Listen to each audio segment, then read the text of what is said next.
વિશ્વની અજાયબી છે, કારણ કે જૈન શાસનના સિદ્ધાંતો, જૈન શાસનના વિચારો, જૈન શાસનનો સ્વાધ્યાય, જૈન શાસનનું અગાધ ઊંડાણ અને જૈન શાસનની આચાર સંપન્નતા દુનિયામાં જોટો ન ચડે એવી છે, બીજે ક્યાંય કરતા ક્યાંય જોવા ન મળે એવી છે. આચારાંગ સૂત્રનું એક સુંદર મજાનું સૂત્ર છે, પણયા વીરા મહાવિહીન. પરમાત્મા મહાવીર દેવે ખૂંદેલો આ માર્ગ જેવી તેવી કાયર વ્યક્તિ ખૂંદી શકે એ વાતમાં માલ નથી. બંને મુમુક્ષુ રત્ન શરીરથી કદાચ નાના લાગતા હોય, વયથી કદાચ નાના લાગતા હોય, પણ અંદરનું એમનું સત્વ, અંદરનું એમનું ખમીર, અંદરની એમની શક્તિઓ, અંદરના એમના સંસ્કારો, અંદરની એમની મોક્ષ પામવાની તાલાવેલીઓ આ બહુ બેજોડ હોય છે. પૂર્વ ભાવની કોઈ અધૂરી સાધના મૂકીને આવેલા આવા સાધકો અહીંયા આવતાની સાથે એવું સંસ્કારી કુળ અને માતા પિતાઓ મળે અને આ સંસ્કારના પાણીથી પૂર્વ ભાવના પુણ્યની વૃદ્ધિ થાય અને સાથે સાથે આ પુણ્ય અને સંસ્કારનો જે જોટો છે એના દ્વારા સદગુરુની પ્રાપ્તિ થાય. જય વિરાય સૂત્રની અંદર રોજ આપણે પરમાત્માને પ્રાર્થના કરીએ છીએ, સુહ ગુરુ જોગો. પંચ સૂત્રની અંદર પ્રાર્થના કરાઈ છે, ઓમે એમ સંજોગો, મને આવા સદગુરુ મળો. સદગુરુ મળવા બહુ પુણ્યનું સૂચક છે.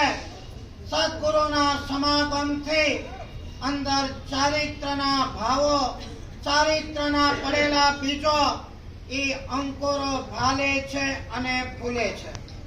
એક બાજુ આનંદનો વિષય પણ છે અને બીજી બાજુ તમારા બધા માટે ઢાંકણીમાં પાણી લઈને સજ્જન છો તમે. બે બાળાઓને જોઈને એમ થાય જેણે સંસાર જોયો નથી. બધાના મોઢામાંથી અત્યારે આ જ છે, બધાના વિચારોમાં પણ આ જ છે.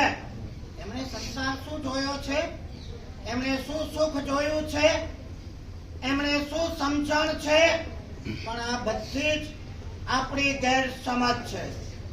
એ જે સમજ્યા છે એ આપણે નથી સમજ્યા.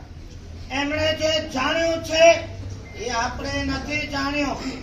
એમના જે સંસ્કારોને પુણ્ય છે, આ સંસ્કારોને પુણ્ય આજે આપણા નથી.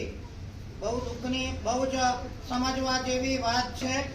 આજે તમે જુઓ કેવું સુંદર કોમળ શરીર છે.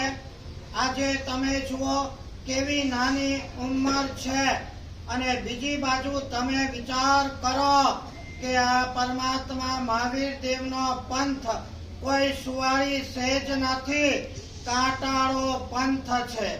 Not bed of roses. આ કોઈ ગુલાબની સૈયા નથી. ડગલે ને પગલે કાંટાળો પંથ. ઘરે ગોચરી જશે અને ત્યાંથી જવાબ મળશે, મારા સાહેબ જોગ નથી, અને એ વખતે પણ મોઢાની રેખા નહીં ફરે. 1.5 કિલોમીટર લઈ જશે અને ઘરે કોઈ રસોઈ નથી. 42 ડિગ્રી ગરમી હશે, ગજ ગામીની ગતિથી જતા હશે.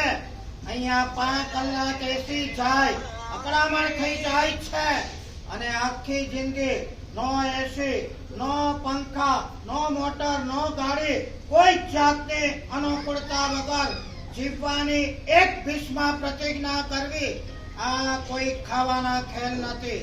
પણ મુક્તભાઈ, એક વાત આજે કરવાની છે. આજે જે માહોલ છે, આજે જે ઉલ્લાસ છે, આખા સંઘની અંદર, સમાજની અંદર, શાસનની અંદર અપ્રતિમ ઉલ્લાસ છે. જોઈને આશ્ચર્ય પણ થાય છે. આખું જૈન શાસન આશ્ચર્યથી ભરેલું છે. આજની આ બાળા આવતીકાલે ક્યાં ને ક્યાં પહોંચે કહી શકાય નહીં. જૈન શાસનના ઇતિહાસમાં 800 વર્ષ પહેલા સાધ્વી થઈ ગયા સુમતી શ્રી. કયા? સુમતી શ્રી. સુમતી શ્રી સાધ્વી. નાનકડી બાળા હતી 7 વર્ષની. રૂપના અંબાર જેવી હતી. એક વાત કહીશ ને તો તમને સરપ્રાઈઝ થશે ને કે મારા સાહેબ હવામાં ગોળીબાર કરે છે એવું લાગશે, પણ એના રૂપને જોવા માટે ઉપરના દેવતાઓ પણ તલસતા હતા. 7 વર્ષની ઉંમરે રૂપના અંબાર, પણ પૂર્વ ભાવની કોઈક સાધના, મા બાપના સંસ્કાર અને થયેલો કોક સાધ્વીજી ભગવંતોનો સત્સંગ વિચારને આખા ડાયવર્ટ કર્યા અને 7 વર્ષની ઉંમરે દીક્ષાની ભાવના થઈ. વિનંતી કરી, મા બાપે આપી પણ દીધી અને 7 વર્ષની ઉંમરે નીકળેલી આ નાનકડી બાળ સાધ્વી 27 વર્ષની ઉંમરે કાળ ધર્મ થયો. કેટલા વર્ષની ઉંમર? કેટલો પર્યાય થયો? 20 વર્ષના પર્યાયમાં 700 શિષ્યાને ગુરુ થઈ.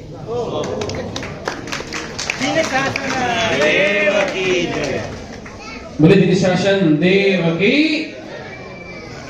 આર્ય ચંદન બાળાના પથ ઉપર ચાલનારી આ સાધ્વી સંસ્થા છે. એમની શક્તિને ઊણી આંકતા નહીં. પણ મુક્તકભાઈ, દુઃખની વાત ઈ છે, કેટલો જલસો, કેટલા બહુમાનો, કેટલો બધો ઈ, પણ આવતીકાલે આ સાધ્વી સંસ્થામાં જ્યારે એન્ટર થશે ને પછી હું એમને નથી કહેતો, તમને કહું છું, આ બહુમાન ભાવ તમે જાળવી રાખજો. સાચી વાત છે, બિલકુલ સાચી વાત. આ જે સાધ્વી સંસ્થાની જે ઉપેક્ષા થાય છે ને એ સાંભળીને હૈયું કપાઈ જાય છે. એક સાધ્વીજી મહારાજે મોઢે મોઢ મને કીધેલું, અરે સાહેબ તમારે તો જલસા છે, આચાર્ય થઈ ગયા, ઢોલ નગાડા સમૈયા, વાહ વાહ, સત્કાર સન્માન. એમના શબ્દો કહું છું ભાઈ પ્રકાશભાઈ. હા. અમારે એક સોપ્રામાઇસિનની ટ્યુબ મંગાવી હોય ને તો 3 કલાક રાહ જોવી પડે છે. ક્યાંક આવા પ્રશ્નો પણ છે. સંખ્યાઓ વધે છે પણ સંઘોની જાગૃતિ, સંઘોના બહુમાનો કેવી શક્તિશાળી આ બાળાઓ હોય છે. કોઈ ગાયક હોય છે, કોઈકની બુદ્ધિ તીવ્ર હોય છે, કોઈક તપસ્યાની પરાકાષ્ઠાએ પહોંચેલી હોય છે. હું તમને કહું છું મારા 45 વર્ષના સાધુ જીવનના અનુભવ ઉપરથી કે સાધુ કરતા પણ સાધ્વીની સાધના છે ને અનેક ગણી હોય છે, અને સાધુ કરતા સાધ્વીનું બહુમાન અનેક ગણું ઉતરતું હોય છે. મારે તમને કહેવું છે, આ સાધના એના બહુમાનો આપણે કરવાના છે. તમે દીકરીને તો મોકલી દેશો, બહારની ચિંતા કે આ દીકરીને આવતીકાલે કઈ તકલીફ ન થાય એનું ધ્યાન તમે રાખશો. એના ગુરુણીને કહેશો કોઈ ચિંતા કરતા નહીં, 2-5 લાખ જોઈએ તો લઈ જજો, એમને કોઈ તકલીફ ના પડે. આવું કદાચ તમે હજી કહીને છૂટી જશો, પણ સમગ્ર સાધ્વી સમુદાય મારા શ્રમણ ભગવંતની એક પણ સાધ્વી મનથી કચવાવતી ન હોવી જોઈએ, દુઃખ ના હોવું જોઈએ, એને સંયમમાં ક્યાંય કરતા ક્યાંય તકલીફ ના હોવી જોઈએ. આખા અમદાવાદની પરિસ્થિતિઓ તમે જુઓ ને, આંખમાં પાણી આવે. સાધ્વીજી અપાસરામાં જાય અને ઓલી સામણ કહી દે, મારા સાહેબ કેટલા દી રોકાવાના છો? What is this? અને 15 દી થાય એટલે કહી દે કે 15 દી થઈ ગયા, હવે બીજાને આવવાનું છે. આ કોઈ પરિસ્થિતિ ના જોઈએ. કેટલા ઉલ્લાસથી નીકળે છે. આ ઉલ્લાસ ટકાવવાની જવાબદારી એમની તો છે, આપણી પણ છે. એને તમે નિભાવજો. કેટલી પ્રભાવિકા સાધ્વીઓ હોય, માત્ર 20 વર્ષના પર્યાયમાં 700 શિષ્ય હોય. અમારા ગુણરત્નાપુરી મહારાજની પુણ્ય રેખા સાધ્વી આજે પણ એક્ઝિસ્ટ છે. 400 થી 450 શિષ્યની ગુરુની એક વ્યક્તિની તાકાત. સુખી, સંપન્ન, શિક્ષિત, સમજદાર અને રૂપના અંબા જેવી આવી દીકરીઓને આજના ઝેર જેવા કાળમાંથી કાઢવી એ લોઢાના ચણા ચાવવા જેવું કામ આ સાધ્વીઓ પોતાની શક્તિ અને પોતાના પુણ્યથી આજે કરી રહી છે. જૈન સંઘને આનું પણ ગૌરવ જોઈએ. એક એક સાધુમાં ગુરુ ગૌતમ સ્વામીના દર્શન થાય, એક એક સાધ્વીમાં ચંદન બાળાના દર્શન થાય.